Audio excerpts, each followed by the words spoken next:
ನಮಸ್ಕಾರ. ಈ ದಿನ .com ನ ಮುಖಾಮುಖಿ ಕಾರ್ಯಕ್ರಮಕ್ಕೆ ಆತ್ಮೀಯ ಸ್ವಾಗತ. ನಾನು ಶ್ರೀರಾಜ್ ಬುಕ್ವಾಡಿ. ಕರ್ನಾಟಕದ 2 ಕ್ಷೇತ್ರಗಳ ಉಪಚುನಾವಣೆಯಲ್ಲಿ ಬಹಳ ಮುಖ್ಯವಾಗಿ ದಾವಣಗೆರೆ ದಕ್ಷಿಣ ವಿಧಾನಸಭಾ ಕ್ಷೇತ್ರದ ಉಪಚುನಾವಣೆ ಬಹಳ ದೊಡ್ಡ ಮಟ್ಟದಲ್ಲಿ ಚರ್ಚೆ ಆಗ್ತಾ ಇದೆ. ಈ ಹಿಂದೆ ಶಾಸಕರಾಗಿದ್ದಂತಹ ದಿವಂಗತ ಶಾಮನೂರು ಶಿವಶಂಕರಪ್ಪನವರ ನಿಧನದ ಕಾರಣಕ್ಕೋಸ್ಕರವಾಗಿ ಈಗ ಅಲ್ಲಿ ಉಪಚುನಾವಣೆ ನಡೀತಾ ಇರೋದು. ಶಾಮನೂರು ಕುಟುಂಬವೇ ಪಾರುಪತ್ಯವನ್ನ ಸಾಧಿಸಬೇಕು ಅನ್ನುವಂತಹ ಹಠಕ್ಕೆ ಬಿದ್ದ ಹಾಗೆ ಕಾಣಿಸ್ತಾ ಇದೆ. ಯಾಕೆ ಹೇಳಿದ್ರೆ ಇವತ್ತಿನ ಬೆಳವಣಿಗೆಯನ್ನ ನಾವು ಗಮನಿಸಿದ್ದೀವಿ.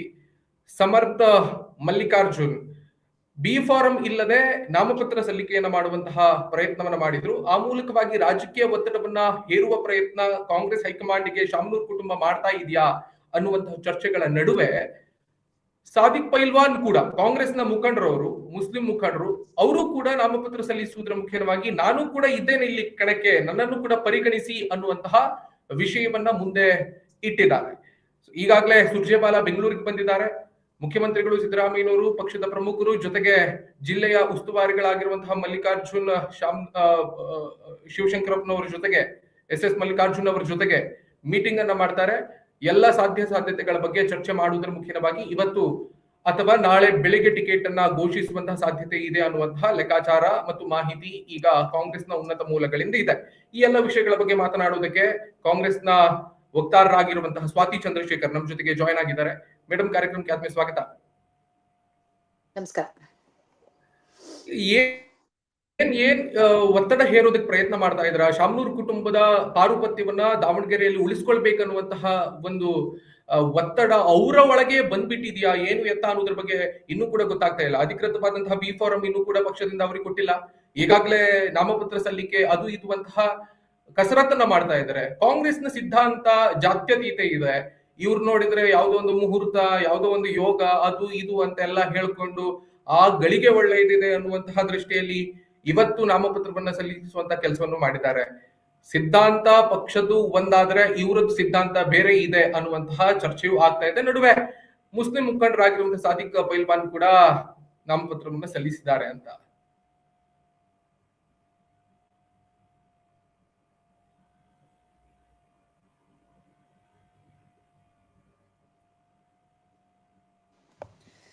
ನೋಡಿ, ಪ್ರಜಾಪ್ರಭುತ್ವದ ವ್ಯವಸ್ಥೆಯಲ್ಲಿ ಯಾರು ಬೇಕಾದ್ರೂ ನಾಮಪತ್ರವನ್ನ ಸಲ್ಲಿಸಬಹುದು. ಯಾರು ಬೇಕಾದ್ರೂ ಅವರಿಗೆ ಇಷ್ಟವಿಲ್ಲದೆ ಇದ್ದಲ್ಲಿ ಅದನ್ನ ವಾಪಸ್ ಪಡೆಯುವಂತಹ ಹಕ್ಕು ಅವರಿಗಿದೆ. ಸೊ ಅಂತಹದ್ದೇ ಒಂದು ದೃಷ್ಟಿಕೋನದಲ್ಲಿ ಅವರು ನಾಮಪತ್ರವನ್ನ ಬಹುಶಃ ಇವತ್ತು ಸಲ್ಲಿಸಿರಬಹುದು. ಆದ್ರೆ ಒಂದು ವಿಚಾರವನ್ನ ನಾವಿಲ್ಲಿ ಗಮನಿಸಬೇಕಾಗಿರೋದು ಬಹಳ ಸ್ಪಷ್ಟ. ಶಾಮನೂರ್ ಅವರ ಕುಟುಂಬ, ಎಸ್ಪೆಷಲಿ ಎಸ್ ಮಲ್ಲಿಕಾರ್ಜುನ್ ಅವರು 2-3 ದಿನಗಳ ಮುಂಚೆನೆ ಬಹಳ ಸ್ಪಷ್ಟವಾಗಿ ಹೇಳಿರುವಂತದ್ದು, ಗೆಲ್ಲುವ ಅಭ್ಯರ್ಥಿಗೆ ಟಿಕೆಟ್ ಕೊಡಿ, ನೀವು ಯಾರಿಗೆ ಟಿಕೆಟ್ ಕೊಡಿ, ನಾನು ಒಪ್ತೀನಿ, ನಾನು ನಿಂತು ಕೆಲಸವನ್ನ ಮಾಡ್ತೀನಿ, ನಮ್ಮ ಕುಟುಂಬ ಅವ್ರ ಜೊತೆ ಇರುತ್ತೆ, ನಾನು ಒಬ್ಬ ಸಚಿವನಾಗಿ, ಕಾಂಗ್ರೆಸ್ ಪಕ್ಷದ ಕಟ್ಟಾಳಾಗಿ, ಶಾಸಕನಾಗಿ ನಾನು ಕೆಲಸವನ್ನ ನಿರ್ವಹಿಸ್ತೀನಿ ಅನ್ನುವಂತ ಒಂದು ಸ್ಪಷ್ಟ ನಿರ್ದೇಶನವನ್ನ ಅವರಾಗ್ಲಿ ಅಥವಾ ಸಂಸದೆ ಆಗಿರುವಂತಹ ಪ್ರಭಾ ಮಲ್ಲಿಕಾರ್ಜುನ್ ಅವರಾಗ್ಲಿ ಮಾಡಿದ್ದಾರೆ. ಆದ್ರೆ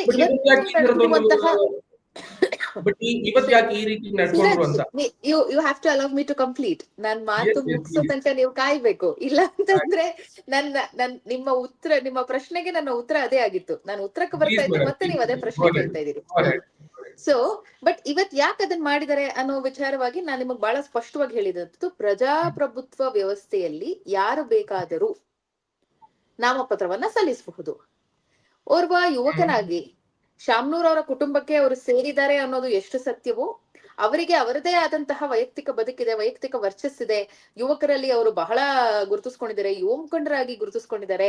ಕಾಂಗ್ರೆಸ್ನಲ್ಲೇ ಯುವ ಮುಖಂಡರಾಗಿ ಗುರುತಿಸ್ಕೊಂಡಿದ್ರು ಕೂಡ ಹೊರಗಡೆ ಯುವಕರಲ್ಲಿ ಅವರದೇ ಆದಂತಹ ವಿದ್ಯಾಸಂಸ್ಥೆಗಳಾಗಿರಬಹುದು, ಅವರದೇ ಆದಂತಹ ಅನೇಕ ಫ್ಯಾಕ್ಟರಿಗಳಲ್ಲಾಗಿರಬಹುದು, ಎಸ್ಪೆಷಲಿ ಯುವಕರಲ್ಲಿ ಒಬ್ಬ ಯುವ ನೇತಾರ ಅನ್ನುವಂತಹ ಒಂದು ಬಿರುದನ್ನ, ಅದನ್ನ ಅವ್ರೇನು ಮುಂದಿನ ದಿನಗಳಲ್ಲಿ ನಾನು ರಾಜಕಾರಣಕ್ಕೆ ಬರ್ತೀನಿ ಅಂತ ಹೇಳಿ ಅವ್ರು ಬೆಳೆಸ್ಕೊಂಡಂತ ವರ್ಚಸ್ಸಲ್ಲ ಅದು ತಾನಾಗ್ತಾನೆ ಬಂದಂತಹ ಒಂದು ವರ್ಚಸ್ಸು. ಇವತ್ತಿನ ದಿನ ನೀವು ನೋಡ್ಬೋದು, ಸಾಗರ್ ಖಂಡ್ರೆ ಆಗಿರಬಹುದು ಅಥವಾ ಅನೇಕ ಯುವ ಮುಖಂಡರೆಲ್ಲ ಏನಿದ್ದಾರೆ, ಇವ್ರು ಯಾರು ಕೂಡ ನನ್ನ ತಂದೆಯ ನಂತರ, ನನ್ನ ತಾತನ ನಂತರ ನಾನು ಪಕ್ಷಕ್ಕೆ ಬರ್ತೀನಿ, ನಾನು ಸಂಸದನಾಗ್ತೀನಿ, ನಾನು ಶಾಸಕನಾಗ್ತೀನಿ ಅಂತ ಆಲೋಚನೆ ಇಟ್ಕೊಂಡು ಬಂದಂತವ್ರಲ್ಲ. ಸೊ ಕೆಲವು ಸತಿ ಏನಾಗುತ್ತೆ, ಅಲೆ ಇದ್ ಕಡೆ ನೀವು ಹರಿತಾ ಹೋಗ್ತೀರಿ. ಸೊ ಇದು ಕೂಡ ಅದೇ ರೀತಿ ಆಗಿರುವಂತದ್ದು. ಸಮರ್ಥ ಅವರು ಬಹುಶಃ ಅವರದೇ ಒಂದು ವರ್ಚಸ್ಸನ್ನ ಬೆಳೆಸ್ಕೊಂಡು ಬಂದಿರುವಂತವ್ರು. ಆದ್ರೆ ಅವ್ರು ಎಲ್ಲೂ ಕೂಡ ನಾನು ಕಾಂಗ್ರೆಸ್ ಪಕ್ಷದ ಅಡಿಯಲ್ಲಿ ನಾಮಪತ್ರವನ್ನ ಸಲ್ಲಿಸಿದ್ದೀನಿ ಅಥವಾ ನನಗೆ ಟಿಕೆಟ್ ಬೇಕೇ ಬೇಕು, ನೀವು ಟಿಕೆಟ್ ಕೊಡ್ತಾ ಇದ್ರೆ ನಾನು ಇಂಡಿಪೆಂಡೆಂಟ್ ಇಂಡಿಪೆಂಡೆಂಟ್ ಆಗಿ ಕಂಟೆಸ್ಟ್ ಮಾಡಿ ಅಭ್ಯರ್ಥಿ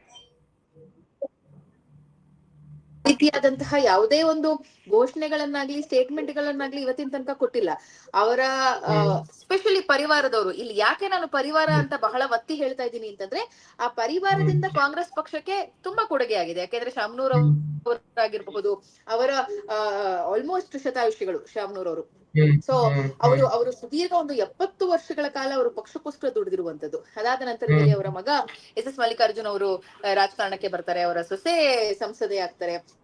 ಈ ಎಲ್ಲರೂ ಕೂಡ ತಮ್ಮದೇ ಆದಂತಹ ವರ್ಚಸ್ನಲ್ಲಿ ಗೆದ್ಕೊಂಡು ಬಂದಿರುವಂತವ್ರು. ಏನೋ ಯಾರಿಗೋ ಅಲ್ಲಿ ವೀಕ್ ಕ್ಯಾಂಡಿಡೇಟ್ಗೆ ಟಿಕೆಟ್ ಕೊಟ್ರು, ಇವ್ರು ಗೆದ್ದು ಬಿಟ್ರಪ್ಪ, ಅಥವಾ ಯಾರ್ದೋ ಸೊಸೆ ಅನ್ನೋ ಕಾರಣಕ್ಕೆ ಗೆದ್ರು, ಯಾರ್ದೋ ಮಗ ಅನ್ನೋ ಕಾರಣಕ್ಕೆ ಗೆದ್ರು ಅನ್ನುವಂಥದ್ದು ಖಂಡಿತವಾಗ್ಲೂ ಅಲ್ಲ. ಸ್ವಂತ ವರ್ಚಸ್ಸಿನಿಂದ ಬೆಳೆಸ್ಕೊಂಡು ಬಂದಿರುವಂತದ್ದು. ಅದು ಒಂದು ಅವರ ಉದ್ಯಮದಲ್ಲೇ ಆಗಿರ್ಲಿ ಅಥವಾ ರಾಜಕಾರಣದಲ್ಲೇ ಆಗಿರ್ಲಿ, ಇದಂತೂ ಬಹಳ ಸ್ಪಷ್ಟ.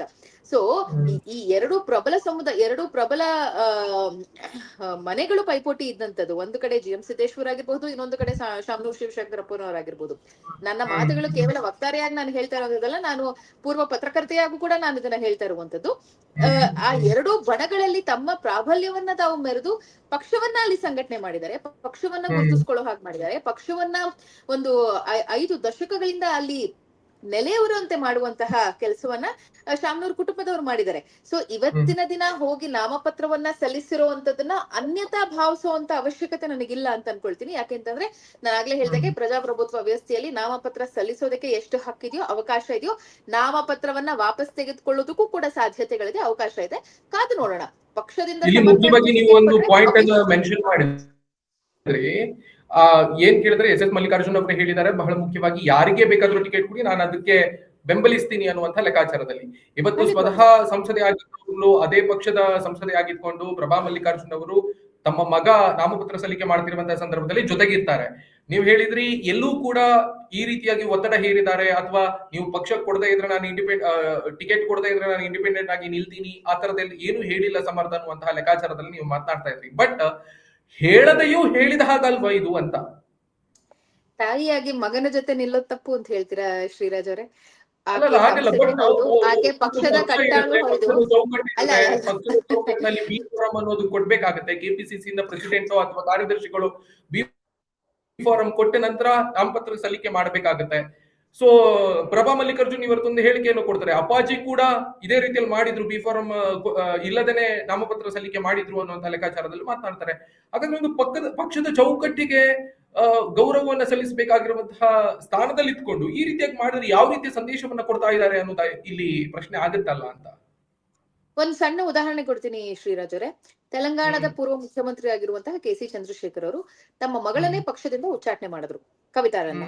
ಆದ್ರೆ ಇವತ್ತಿಗೂ ಕೂಡ ಪಕ್ಷದ ಓರ್ವ ಹಿರಿಯ ಸದಸ್ಯನಾಗಿ, ಪಕ್ಷದ ಸಂಸ್ಥಾಪಕನಾಗಿ ಮಗಳನ್ನ ಉಚ್ಚಾಟನೆ ಮಾಡಿರುವಂತದ್ದು ಅದು ಪಕ್ಷದ ಚೌಕಟ್ಟಿನಲ್ಲಿ. ಆದ್ರೆ ಇವತ್ತಿಗೂ ಕೂಡ ಯಾವುದೇ ಸಮಾರಂಭಗಳಾಗ್ಲಿ ಅಥವಾ ಆಕೆಯ ಮಕ್ಕಳ ಒಂದಿಷ್ಟು ಕಾರ್ಯಕ್ರಮಗಳಲ್ಲಾಗ್ಲಿ ತಾನು ತಂದೆಯಾಗಿ ತಾತನಾಗಿ ಹೋಗಿ ಅಲ್ಲಿ ಭಾಗವಹಿಸೋದಾಗಿರ್ಬಹುದು, ಅವರ ಜೊತೆ ನಿಂತ್ಕೊಳ್ಳುವಂತದ್ದಾಗಿರ್ಬಹುದು, ಅವರ ಜೊತೆ ಒಡನಾಟವನ್ನ ಇಟ್ಕೊಳ್ಳುವಂತದ್ದಾಗಿರ್ಬಹುದು.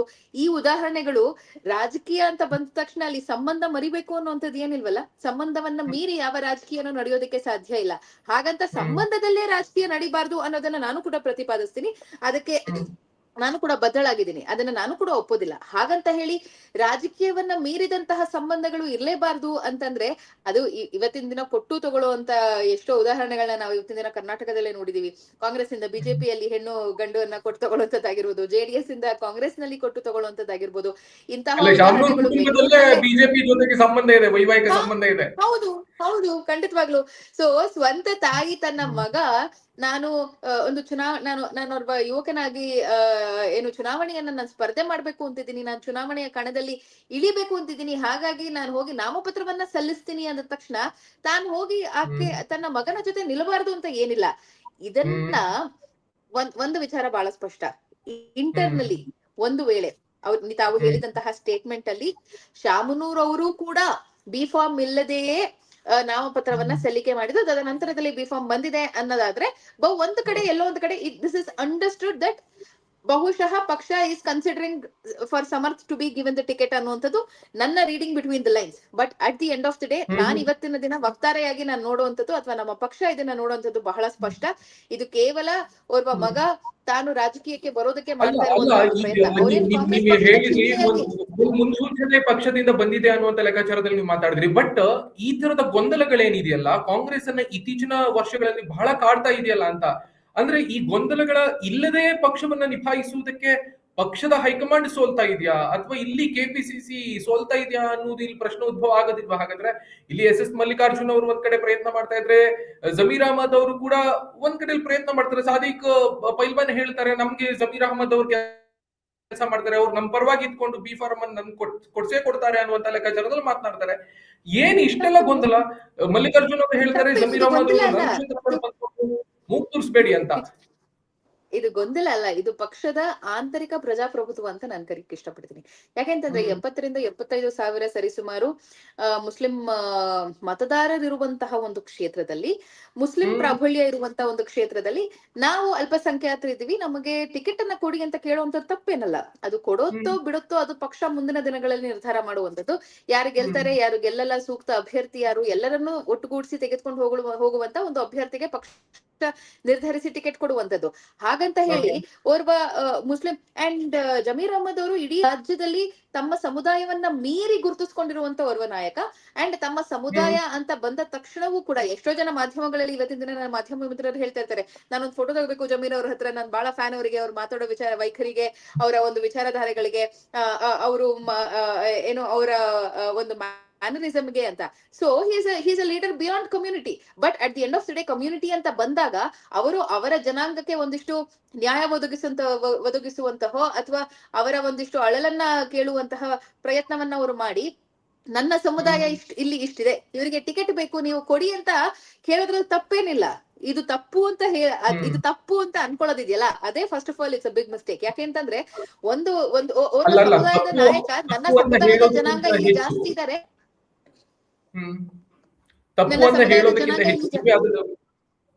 ತಪ್ಪು ಅಂತ ಹೇಳೋದಕ್ಕಿಂತ ಹೆಚ್ಚು ನೀವೇ ಉಲ್ಲೇಖ ಮಾಡಿರುವ ಹಾಗೆ ಆ ಕ್ಷೇತ್ರದಲ್ಲಿ 67ರಿಂದ 70 ಸಾವಿರದಷ್ಟು ಮುಸ್ಲಿಂ ಮತದಾರರಿದ್ದಾರೆ. ಲಿಂಗಾಯತ ಸಮುದಾಯ 37,000 ಸಮಥಿಂಗ್ ಏನೋ ಇದೆ. ಸೊ ಈ ತರದ ಲೆಕ್ಕಾಚಾರ ಗಮನಿಸೋದಾದ್ರೆ ಶಾಮನು ಶಿವಶಂಕರಪ್ಪನವರೇ ಹೇಳಿದ್ರಂತೆ, ಈ ನನ್ನ ಕಾಲದ ನಂತರ ಇಲ್ಲಿ ಮುಸ್ಲಿಂರಿಗೆ ಟಿಕೆಟ್ ಕೊಡಬೇಕು ಅನ್ನುವಂತಹ ಲೆಕ್ಕಾಚಾರದಲ್ಲಿ ಮಾತನಾಡಿದ್ರಂತೆ. ಹಾಗಾಗಿ ಈಗ ಅಹಮದ್ ಜಬ್ಬಾರ್ ಅವರು ಕೂಡ ಒಂದ್ ಹಂತಕ್ಕೆ ಪ್ರಯತ್ನ ಮಾಡ್ತಾರೆ. ಅವರು MLC 2 ಬಾರಿ MLC ಆಗಿದ್ದಾರೆ. ಸೊ ಅಂದ್ರೆ ನಿಮ್ಮ ಪಕ್ಷ ಪದೇ ಪದೇ ಏನ್ ಹೇಳುತ್ತೆ ಚುನಾವಣೆ ಸಂದರ್ಭಗಳಲ್ಲಿ ಅಥವಾ ಬೇರೆ ಬೇರೆ ರಾಜಕೀಯ ಸಂದರ್ಭದಲ್ಲಿ ಏನ್ ಹೇಳುತ್ತೆ ಕೇಳಿದ್ರೆ, ನಾವು ಸಾಮಾಜಿಕವಾಗಿ ನ್ಯಾಯವನ್ನು ದೊರಕಿಸಿಕೊಡುವಂತಹ ಪ್ರಯತ್ನವನ್ನ ಎಲ್ಲ ಸಮುದಾಯದವರಿಗೆ ನಾವು ಕೊಡ್ತೀವಿ ಅನ್ನೋದಾಗಿ. ಬಟ್ ಆ ರೀತಿಯಾಗಿ ಹೇಳುವಂತಹ ನಿಮ್ಮ ಪಕ್ಷ ಒಬ್ಬ ಮುಸ್ಲಿಂ ಸಮರ್ಥ ನಾಯಕನಿಗೆ ಕೊಡುವಂತಹ ಕೆಲಸವನ್ನು ಯಾಕೆ ಮಾಡಲ್ಲ? ಕೊಟ್ರೆ ಏನು? ನೀವು ಶಿಗ್ಗಾವಿಯಲ್ಲಿ ಉಪಚುನಾವಣೆಯಲ್ಲಿ ಟಿಕೆಟ್ ಅನ್ನು ಕೊಡುವುದ್ರ ಮುಖೇನವಾಗಿ ಗೆದ್ಕೊಂಡು ಬಂದ್ರಲ್ವಾ, ಅದೇ ರೀತಿಯಲ್ಲಿ ದಾವಣಗೆರೆ ದಕ್ಷಿಣ ಕ್ಷೇತ್ರದಲ್ಲಿ ಗೆದ್ದು ಬರುವಂತಹ ವಿಶ್ವಾಸ ನಿಮ್ಮಲ್ಲಿ ಇಲ್ವಾ? ಹಾಗಾದ್ರೆ ತಾವು ಗಮನಿಸಬೇಕಾಗಿರುವಂತದ್ದು ಶ್ರೀರಾಜ್ ಅವರೇ, ಇಡೀ ದೇಶದಲ್ಲಿ ಯಾವ್ದಾದ್ರು ಪಕ್ಷದಲ್ಲಿ OIC ಅನ್ನು ಹೊರತುಪಡಿಸಿ, ನಾನು ಕರ್ನಾಟಕದ ಬಗ್ಗೆ ಮಾತ್ರ ನಾನು ಮಾತಾಡ್ತಿಲ್ಲ, ನಾನು ಇಡೀ ದೇಶದ ವಿಚಾರವಾಗಿ ಮಾತಾಡ್ತಾ ಇದ್ದೀನಿ. ಯಾವ್ದಾದ್ರು ಪಕ್ಷದಲ್ಲಿ ಸ್ಥಳೀಯ ಪಕ್ಷಗಳನ್ನ ಬಿಟ್ರೆ ರಾಷ್ಟ್ರೀಯವಾಗಿ ಸ್ಪರ್ಧಿಸುವಂತಹ ಯಾವ್ದಾದ್ರು ಪಕ್ಷಗಳಲ್ಲಿ ಮುಸ್ಲಿಮರಿಗೆ ಎಲ್ಲಾದ್ರೂ ಟಿಕೆಟ್ ಇವತ್ತಿನ ದಿನ ಈ ದೇಶದಲ್ಲಿ ಸಿಗ್ತಾ ಇದೆ ಅಂತಂದ್ರೆ ಅದು ಕೇವಲ ಕಾಂಗ್ರೆಸ್ ಪಕ್ಷದಲ್ಲಿ. ಕೇವಲ ಮುಸ್ಲಿಂ ಸಮುದಾಯಕ್ಕಷ್ಟೇ ಅಲ್ಲ, ಸರ್ವ ಸಮುದಾಯಗಳಿಗೂ ಕೂಡ ಯಾವ್ದೋ ಒಂದಿಷ್ಟು ಹಕ್ಕಿ ಪಕ್ಕಿ ಜನಾಂಗದವ್ರನ್ನು ಕೂಡ ನಾವು ಕರ್ಕೊಂಡ್ಬಂದು ಟಿಕೆಟ್ ಕೊಟ್ಟಿದೀವಿ, ಇಲ್ಲ ಯಾವ್ದೋ ಬೋರ್ಡ್ ಚೇರ್ಮನ್ ಮಾಡಿದೀವಿ, ಅವ್ರನ್ನ MLC ಗಳನ್ನ ಮಾಡಿದೀವಿ. ಸೊ ಇಂತಹ ಎಲ್ಲಾ ಸಮಾಜಕ್ಕೆ ಒಂದು ನ್ಯಾಯವನ್ನ ಒದಗಿಸುವಂತಹ ಕೆಲಸವನ್ನ ಯಾವ್ದೊಂದು ಪಕ್ಷ ಇವತ್ತಿನ ದಿನ ಬಹಳ ಅಚ್ಚುಕಟ್ಟಾಗಿ ಅಂಡ್ ವಸ್ತುನಿಷ್ಠೆಯಿಂದ ಮಾಡ್ತಾ ಇದೆ ಅಂತಂದ್ರೆ ಅದು ಕೇವಲ ಕಾಂಗ್ರೆಸ್ ಪಕ್ಷ ಅನ್ನುವಂಥದ್ದು ಬಹಳ ಸ್ಪಷ್ಟ ಇಲ್ಲಿ. ಆದ್ರೆ ಒಂದು ವಿಚಾರವನ್ನ ನೀವಿಲ್ಲಿ ಗಮನಿಸಬೇಕಾಗಿರುವಂತದ್ದು, ದಾವಣಗೆರೆಯಲ್ಲಿ ಮುಸ್ಲಿಂ ಸಮುದಾಯದ ಪ್ರಾಬಲ್ಯ ಎಷ್ಟಿದೆಯೋ ಅದರ ಜೊತೆಗೆ ಬೇರೆ ಸಮುದಾಯಗಳು ಕೂಡ ಒಂದ್ ಕಡೆ 2,31,000 ಮತದಾರರಲ್ಲಿ 75,000 ಮತದಾರರು ಮುಸ್ಲಿಂ ಮತದಾರರಾಗಿರಬಹುದು. ಆದ್ರೆ ಅದನ್ನ ಹೊರತುಪಡಿಸಿ ಇರುವಂತಹ 1.5 ಲಕ್ಷ ಮತದಾರರು ಏನಿದ್ದಾರೆ ಅವರನ್ನೂ ಕೂಡ ಕೇಳಿದಾಗ ಅವರ ಹೆಸರಲ್ಲಿ ಸಮರ್ಥ ಬಂದಾಗ್ಲೋ, ಅಥವಾ ಇಲ್ಲ ನೀವು ಲಿಂಗಾಯತ ಸಮುದಾಯಕ್ಕೆ ಕೊಡ್ಬೇಕು ಅಂತ ಬಂದಾಗ್ಲೋ, ಅಥವಾ ಇಲ್ಲ ನೀವು ಯಾರೋ OBC ಸಮುದಾಯಕ್ಕೆ ಕೊಡ್ಬೇಕು ಅಂತ ಬಂದಾಗ್ಲೋ, ಬಹುಶಃ ನಾವು ಅಲ್ಲಿ ಮೆಜಾರಿಟಿಯನ್ನ ನಾವು ಕನ್ಸಿಡರ್ ಮಾಡುವಂತದ್ದು. ಎಷ್ಟೋ ಕಡೆ ನಾವು ಎಲ್ಲೆಲ್ಲಿ ಮುಸ್ಲಿಂ ಪ್ರಾಬಲ್ಯ ಇರುವಂತ ಕ್ಷೇತ್ರಗಳಿದೆ ಅಲ್ಲಿ ಅಲ್ಲಿ ಕೊಟ್ಟು ಗೆಲ್ಲಿಸುವಂತಹ ಸಾಧ್ಯತೆಗಳಿದೆ. ಖಂಡಿತವಾಗ್ಲೂ ನಾವು ಕೊಟ್ಟು ಗೆಲ್ಲಿಸುವಂತ ಕೆಲಸವನ್ನ ಮಾಡಿದೀವಿ. ಅವರಿಗೆ ನ್ಯಾಯವನ್ನ ಒದಗಿಸುವಂತ ಕೆಲಸವನ್ನ ಮಾಡಿದೀವಿ. ಅತಿ ಹೆಚ್ಚು MLC ಗಳನ್ನ ಮಾಡಿದೀವಿ, ಇಲ್ಲ ಮೀಡಿಯಾ ಅಡ್ವೈಸರ್ ಗಳಾಗಿ ತೆಗೆದುಕೊಂಡಿರ್ತೀವಿ, ಇಲ್ಲ ರಾಜಕೀಯ ಕಾರ್ಯದರ್ಶಿಗಳನ್ನಾಗಿ ತೆಗೆದುಕೊಂಡಿರ್ತೀವಿ. ಸೊ ಈ ರೀತಿಯಾದಂತಹ ಹಲವು ಹುದ್ದೆಗಳಲ್ಲಿ ಅವರ ರೆಪ್ರೆಸೆಂಟೇಷನ್ ನಿಮ್ಮ ಹಾಗೆ ಒಕ್ಕರ ಸ್ಥಾನವನ್ನು ಕೊಡೋದು ಇನ್ನೇನೋ ಒಂದು ಸಮಾಧಾನ ಪಡಿಸುವಂತದ್ದೇನು ಅಲ್ಲ. ಬೇರೆ ಪಕ್ಷಗಳಲ್ಲಿ ಅವ್ರಿಗೆ ಜಾಗನೇ ಇರೋದಿಲ್ವಲ್ಲ. ಬೇರೆ ಪಕ್ಷಗಳಲ್ಲಿ ಜಾಗನೇ ಇಲ್ಲದೆ ಇರುವಂತಹ ಸಂದರ್ಭದಲ್ಲಿ ನಮ್ಮ ಪಕ್ಷದಲ್ಲಿ ಇವ್ರನ್ನ at least we are accommodating them, we are not seeing them as anti Indians. This is something which is very important. ನೀವು ಓರ್ವ ವ್ಯಕ್ತಿಯನ್ನ, ಓರ್ವ ಸಮುದಾಯದ ವ್ಯಕ್ತಿಯನ್ನ ನೀವು ಯಾವಾಗ ಹೌದಪ್ಪ ಇವರು ನಮ್ಮವರು ಅಂತ ನೀವು ಅವ್ರನ್ನ ಕನ್ಸಿಡರ್ ಮಾಡೋದಕ್ಕೆ ಸಾಧ್ಯ? ಅವರಿಗೆ ಎಲ್ಲಾ ರೀತಿಯಿಂದಾಗಿ ಅವಕಾಶಗಳನ್ನ ಕೊಟ್ಟಾಗ, ಅದು ರಾಜಕೀಯ ಅವಕಾಶ ಆಗಿರಬಹುದು, ಅಥವಾ ಅದು ನ್ಯಾಯಾಂಗ ಅವಕಾಶ ಆಗಿರಬಹುದು, ಅಥವಾ ಅದು ಸಮಾನ ಹಕ್ಕುಗಳ ಅವಕಾಶ ಆಗಿರಬಹುದು, ಅಥವಾ ಸರ್ಕಾರಿ ಹುದ್ದೆಗಳ ಅವಕಾಶ, ರಾಜಕೀಯ ವ್ಯವಸ್ಥೆ ಅಂತಂದ್ರೆ ಚುನಾವಣೆ ಅಂತಾನೆ ಅರ್ಥ ಅದು. ಸೊ ಚುನಾವಣೆಗಳಾಗಿರಬಹುದು, ಈ ಎಲ್ಲಾ ಕ್ಷೇತ್ರಗಳಲ್ಲೂ ಕೂಡ ನಾವು ಎಲ್ಲಾ ಸಮುದಾಯದವರನ್ನು ಕೂಡ, ಇಲ್ಲಿ ಕೇವಲ ಮುಸ್ಲಿಂ ಅನ್ನುವಂತ ಪದ ಯಾಕೆ ಬರ್ತಾ ಇದೆ ಅಂತಂದ್ರೆ because majority 70 to 75,000 majority Muslim ಇರುವಂತದ್ದು. ಬೇರೆ ಕಡೆ ಕ್ರಿಶ್ಚಿಯನ್ಗಳಾಗಿರ್ಬಹುದು, ಎಷ್ಟೋ ಕಡೆ ಸಿಖ್ಗಳಾಗಿರ್ಬಹುದು. ಇವತ್ತಿನ ದಿನ ರಾಷ್ಟ್ರೀಯ ಮಟ್ಟದಲ್ಲಿ ನಾವು ಆಂಟಿ ಸಿಖ್ ಅನ್ನುವಂತ ಒಂದು ಘೋಷಣೆಗಳನ್ನ ಕೂಗಿಸ್ಕೊಂಡಂತ ಒಂದು ಕಾಲ ಇದೆ. ಆದ್ರೆ ಅತಿ ಹೆಚ್ಚು ಸಿಖ್ ಲೀಡರ್ಸ್ ನ ದೆಹಲಿಯಲ್ಲಾಗಿರ್ಬಹುದು, ಪಂಜಾಬ್ ನಲ್ಲಾಗಿರ್ಬಹುದು, ಹರಿಯಾಣದಲ್ಲಾಗಿರ್ಬಹುದು ಎನ್ಕರೇಜ್ ಮಾಡಿದಂತಹ ಪಕ್ಷ ಯಾವ್ದಾದ್ರು ಇದೆ ಇಂದಿರಾ ಗಾಂಧೀಜಿ ಅವರನ್ನ ಕಳ್ಕೊಂಡ ನಂತರವೂ ಕೂಡ ಅಂತಂದ್ರೆ ಅದು ಕಾಂಗ್ರೆಸ್ ಪಕ್ಷ. ಅಂಡ್ ಅತಿ ಹೆಚ್ಚು ಕ್ರೈಸ್ತ ಸಮುದಾಯದವರನ್ನ. ಸೊ ನಾವು ಎಲ್ಲರನ್ನೂ ಜೊತೆಗೆ ಕರ್ಕೊಂಡು ಹೋಗ್ತಾ ಇದೀವಿ ಅಂತಂದ್ರೆ ಇಲ್ಲಿ ಬಹಳ ಸ್ಪಷ್ಟ ಏನು, ಪಂಜಾಬ್ ನಲ್ಲಿ ಸೋಲು ಗೆಲುವು ಅನ್ನೊಂದು ಚುನಾವಣೆಯಲ್ಲಿ ಇದ್ದೇ ಇರುತ್ತೆ. ಈ ಬಾರಿ ಕಳೆದ ಬಾರಿ ಸೋತಿದ್ವಿ, ಮುಂದಿನ ಬಾರಿ ಖಂಡಿತವಾಗ್ಲೂ ಗೆಲ್ತೀವಿ. ಸೋಲು ಗೆಲುವಿಗೋಸ್ಕರ ಯಾರನ್ನು ನಾವು ಕೈ ಬಿಡ್ತೀವಿ ಅನ್ನುವಂಥದ್ದು ನಿಮ್ಮ ನಾಯಕತ್ವದ ಗೊಂದಲದಿಂದಲೇ ಆಗಿತ್ತು ಅನ್ನುವುದು ಇಲ್ಲಿ ಮುಖ್ಯ ಆಗುತ್ತೆ ಅಂತ ಇಲ್ಲ. ಅಲ್ಲಿ ಬಹಳಷ್ಟು ವಿಚಾರಗಳಿತ್ತು. ಯಾಕೆಂತಂದ್ರೆ ನಾವು ಒಂದು ವಿಚಾರ ಅಲ್ಲಿ ಸ್ಪಷ್ಟ, ದಾವಣಗೆರೆಗೆ ಬರೋದಾದ್ರೆ ದಾವಣಗೆರೆಗೆ ಬಂದ್ಬಿಡೋಣ. ನಾವು ದಾವಣಗೆರೆ ವಿಷಯ ಅಲ್ಲ, ಮುಗಿಸ್ಬಿಡ್ತೀನಿ, ಪಂಜಾಬಿನ ವಿಚಾರ ಮುಗಿಸ್ಬಿಡ್ತೀನಿ. ಓರ್ವ ವ್ಯಕ್ತಿ ಇಡೀ ಪಕ್ಷ ತನ್ನ ಹೆಗಲ ಮೇಲೆ ಅಥವಾ ತಾನು ಹೇಳಿದಂತಹ ಮಾತಿಗೆ ಪಕ್ಷ ಕುಣಿಬೇಕು ಅಂತಂದಾಗ ಅದು ಸಾಧ್ಯ ಇಲ್ಲ, ನಮ್ಮ ಪಕ್ಷದ ನೀತಿಗೆ ವಿರೋಧ ಅಂತ ಹೇಳಿ ಅವರನ್ನ ಹೊರಗೆ ಹಾಕುವಂತ ಕೆಲಸ ಆಗಿದ್ದು, ಅಥವಾ ಹೊರ ಹೋಗುವಂತ ಕೆಲಸ ಆಗಿದ್ದು. ಅದ ನಂತರದಲ್ಲಿ ಆದಂತಹ ಬೆಳವಣಿಗೆಗಳಿಂದ ಚುನಾವಣೆ ಸೋತುವೆ ಹೊರತು ಪಕ್ಷದ ನಿರ್ಣಯಗಳಿಂದ ಅಂತೂ ಖಂಡಿತವಾಗ್ಲೂ ಅಲ್ಲ. ಒಬ್ಬ ವ್ಯಕ್ತಿಯ ಈಗೋ ಇಂದ ಸೋತಿರ್ಬೋದು. ಅಲ್ಲ, ಈಗ ದಾವಣಗೆರೆ ದಕ್ಷಿಣ ಕ್ಷೇತ್ರದಲ್ಲಿ ನಾವು ಗಮನಿಸಬೇಕು, ಅಲ್ಲಿ SDPI ಕೂಡ ಅಲ್ಲಿ ಇದೆ, ತನ್ನ ಅಸ್ತಿತ್ವವನ್ನ ಕಾಪಾಡ್ಕೊಂಡಿದೆ. ಮತ್ತೆ ಅಲ್ಲಿ 70,000 ನೀವು ಹೇಳಿದ ಹಾಗೆ ಅಷ್ಟು ಮುಸ್ಲಿಂ ಮತದಾರರು ಇರುವಂತಹ ಹಿನ್ನೆಲೆಯಲ್ಲಿ SDPIಗೆ ಇವ್ರನ್ನ ಯಾರನ್ನಾದ್ರೂ ಟಿಕೆಟ್ ಕೊಟ್ಟು ಗೆದ್ದು ಬಂದ್ರೆ ನಿಮ್ಮ ಒಂದು ಕ್ಷೇತ್ರ ಹೋಗ್ಬಿಡುತ್ತಲ್ಲ ಅನ್ನುವಂತಹ ಒಂದು ಸಾಮಾನ್ಯ ಚಿಂತನೆ ಮಾಡಿಲ್ವಾ ಅನ್ನುವಂತ ಪ್ರಶ್ನೆ ಉದ್ಭವ ಆಗುತ್ತೆ. ಜೊತೆಗೆ ಇಲ್ಲಿ ನೋಡಿ, ನೀವು ಹೇಳಿದ್ರಿ ಬೇರೆ ಬೇರೆ ಸಮುದಾಯ, ಲಿಂಗಾಯತದವರು ಇದ್ರು, ಕುರುಬ ಸಮುದಾಯದವರು ಇದ್ದಾರೆ, ದಲಿತ ಸಮುದಾಯದವರು ಇದ್ದಾರೆ. ಈ ಎಲ್ಲಾ ಸಮುದಾಯದವರು ಮುಸ್ಲಿಂ ಸಮುದಾಯದ ಮತದಾರರಿಗಿಂತ ಒಂದಿಷ್ಟು ಸಂಖ್ಯೆಯಲ್ಲಿ ಹೆಚ್ಚಿದ್ದಾರೆ ಅನ್ನುವಂತ ಲೆಕ್ಕಾಚಾರ. ಬಟ್ ಅವರೆಲ್ಲರೂ ಕೂಡ ನಿಮ್ ಪರವಾಗಿ ಹೆಚ್ಚಿಗೆ ವೋಟ್ ಹಾಕ್ತಾರೆ ಅನ್ನುವಂತಹ ಯಾವ ವಿಶ್ವಾಸದಲ್ಲಿ ಇದ್ದೀರಿ? ಈಗ ಬಿಜೆಪಿಯಿಂದಲೂ ಕೂಡ ಕುರುಬ ಸಮುದಾಯ, ದಲಿತ ಸಮುದಾಯದ ಒಬ್ಬ ಅಭ್ಯರ್ಥಿಗೆ ಟಿಕೆಟ್ ಕೊಟ್ಟಿದೆಯಲ್ಲ. ಒಂದು ವಿಚಾರನ ತಾವು ಬಹಳ ಸೂಕ್ಷ್ಮವಾಗಿ ಇಲ್ಲಿ ಗಮನಿಸಬೇಕಾಗಿರುವಂತದ್ದು ಏನು ಅಂತಂದ್ರೆ, ಇವರೆಲ್ಲರೂ ಕೂಡ ನಮ್ ಜೊತೆ ಇದಾರೆ ಅಂತ ನಾವ್ ಅನ್ಕೊಳ್ತಿರೋದಲ್ಲ, ಅವರೇ ಹೇಳಿರುವಂತದ್ದು. ಶಾಮನೂರ್ ಅವರು ಇದ್ದಂತಹ ಸಂದರ್ಭದಲ್ಲಿ 30,000 40,000 ಲೀಡ್ ನಲ್ಲಿ ಅವ್ರು ಇವತ್ತಿನ ತನಕ ಗೆದ್ಕೊಂಡ್ ಬರ್ತಿದ್ರು ಅನ್ನೋ ಒಂದು ಕಾರಣ ಅಥವಾ ಅನ್ನೊಂದು ಸೂಚನೆ ಎಲ್ಲಾ ಸಮುದಾಯದವರು ಅವ್ರ ಜೊತೆ ಇದಾರೆ ಅನ್ನುವಂತ ಒಂದು ಕಾರಣಕ್ಕೆ ಇವತ್ತಿನ ದಿನ ನಾವು ಹೇಳ್ತಾ ಇರೋಂಥದ್ದಲ್ಲ. ತಮಗೆ ಬಹುಶಃ ತಮ್ಮ ಗಮನಕ್ಕೆ ಇದಿರ್ಲಿ, ಕನಿಷ್ಠ ಪಕ್ಷ 1,000 ಜನ ಕಳೆದ ವಾರ, ನಾನು ಕೂಡ ನನ್ನ ದಾವಣಗೆರೆ ಉಸ್ತುವಾರಿ ಆಗಿ ಕಳೆದ 2 ತಿಂಗಳ ಹಿಂದೆ ನೇಮಕಗೊಂಡಿರುವಂತವಳು.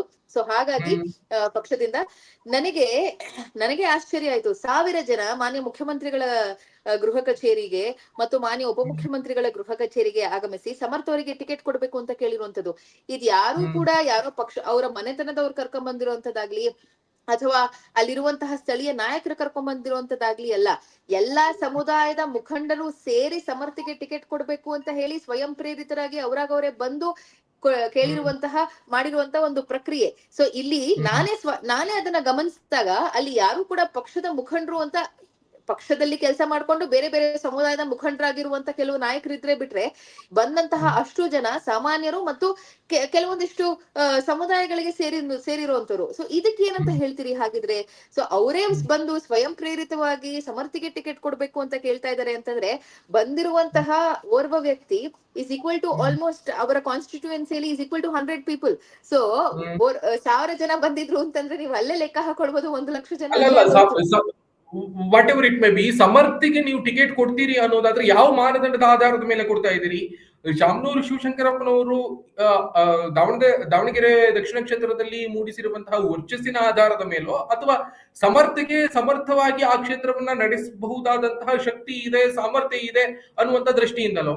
ಸೊ ಇಲ್ಲಿ ಬಹಳ ಮುಖ್ಯವಾಗಿ ಈ ಪ್ರಶ್ನೆ ಕಾಡುತ್ತೆ ಅಂತ ಯಾಕೆ ಕೇಳಿದ್ರೆ, ಇನ್ನೂ ಕೂಡ ಏಜ್ ನಲ್ಲಿ ಸಣ್ಣವರಿದ್ದಾರೆ, ರಾಜಕೀಯ ಅನುಭವಗಳೇನಿರ್ಲಿಲ್ಲ, ಅವ್ರೇನೋ ವಿದೇಶದಲ್ಲೇನೋ ಎಜುಕೇಶನ್ ಮಾಡ್ತಾ ಇದ್ರು, ಇಲ್ಲಿಗೆ ಬಂದ್ರು, ಕಳೆದ ಚುನಾವಣೆಯಲ್ಲಿ ಅಜ್ಜನ್ ಜೊತೆ ಕೆಲಸ ಮಾಡಿದ್ದಾರೆ ಅನ್ನೋದನ್ನ ಬಿಟ್ರೆ ಬೇರೆ ಯಾವ ರೀತಿಯಾಗಿ ಅವ್ರಿಗೆ ಪೊಲಿಟಿಕಲ್ ಎಕ್ಸ್ಪೀರಿಯನ್ಸ್ ಇದೆ ಅಂತ ಇಲ್ಲಿ ಬೇಕಾಗತ್ತಲ್ಲ. ಕ್ಷೇತ್ರ ಅಂತ ಹೇಳಿದ್ರೆ, ಒಂದು MLA ಅಂತ ಹೇಳಿದ್ರೆ ಅಷ್ಟು ಸಾಮಾನ್ಯವಾಗಿ ಅದನ್ನ ನಿಭಾಯಿಸುವವರು ಸಾಧ್ಯ ಇಲ್ಲ. ಅದು ಆ ಕ್ಷೇತ್ರವನ್ನ, ಇಡೀ ಕ್ಷೇತ್ರವನ್ನ ನಿಭಾಯಿಸಬೇಕು, ಎಲ್ಲಾ ಸಮುದಾಯದ ಜೊತೆಗೆ ಒಂದಿಷ್ಟು ರೀತಿಯಲ್ಲಿ ವಿಶ್ವಾಸವನ್ನ ಮೂಡಿಸ್ಕೊಳ್ಬೇಕಾಗತ್ತೆ. ಇದೆಲ್ಲವೂ ಕೂಡ ಒಂದು ರಿಸ್ಕ್ ಟಾಸ್ಕ್ ಅಲ್ವಾ ಅಂತ ನಾನು ಪಕ್ಷಗಳನ್ನ ಹೊರತುಪಡಿಸಿ ಇದೊಂದು ಸ್ಟೇಟ್ಮೆಂಟ್ ಮಾಡ್ತಾ ಇದ್ದೀನಿ. ಸಾಗರ್ ಖಂಡ್ರೆ ಅವರಿಗೆ ನಾವು ಯಾವ ಮಾನದಂಡದ ಮೇಲೆ ಟಿಕೆಟ್ ಅನ್ನ ಕೊಟ್ವಿ? ಅವರು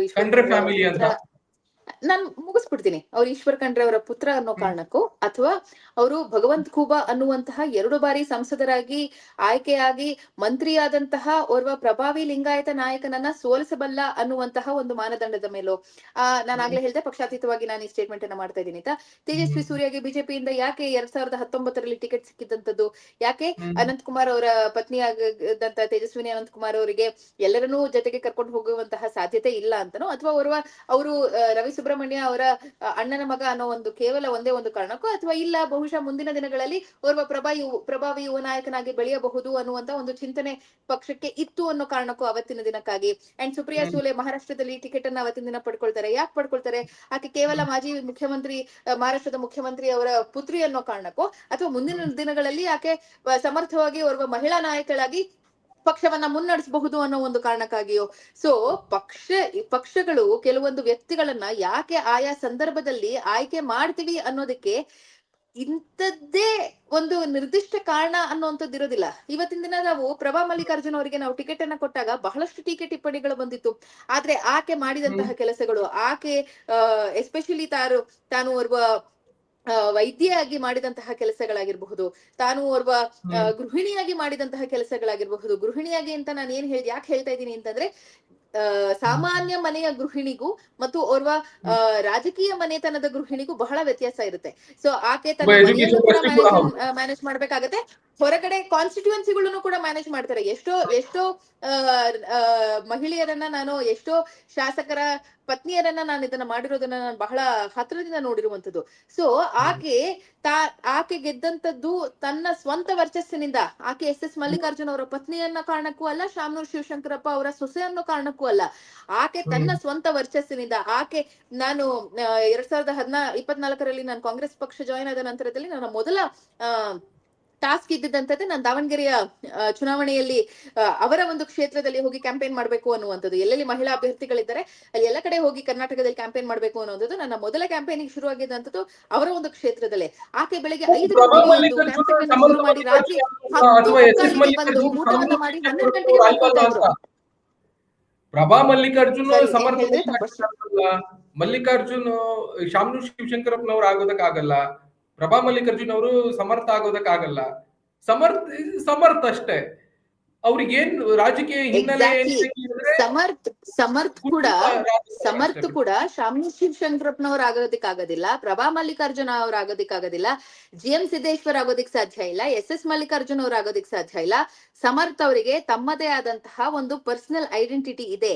ಆ ಐಡೆಂಟಿಟಿ ಏನು ಅನ್ನೋದು ಈ ಚುನಾವಣೆಯಿಂದ ಹೊರಗಡೆ ಬಿಡಿ, ಜನಕ್ಕೆ ಗೊತ್ತಾಗ್ಲಿ. ಜನ ಅದನ್ನ ಡಿಸೈಡ್ ಮಾಡ್ತಾರೆ, ಜನ ಅದನ್ನ ಒಪ್ಕೊಳ್ತಾರೆ.